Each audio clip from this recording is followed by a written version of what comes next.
શ્રીમદ્ ભગવદ્ ગીતા અધ્યાય 18 શ્લોક 35 યયા સ્વપ્નમ ભયમ શોકમ વિષાદમ મદમ એવ ચ ન વિમુચંતિ દુર્મેધાઃ ધૃતિઃ સા પાર્થ તામસી. અનુવાદ: હે પાર્થ, જે ધૃતિ સ્વપ્ન, ભય, શોક, વિષાદ તથા મોહિની પેલે પાર જતી નથી, એવી દુર્બુદ્ધિપૂર્ણ ધૃતિ તમોગુણી હોય છે.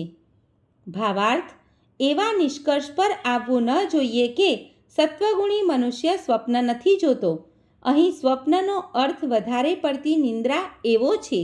સ્વપ્ન તો હંમેશા આવતું હોય છે, પછી ભલે મનુષ્ય સત્વગુણી હોય, રજોગુણી હોય કે તમોગુણી.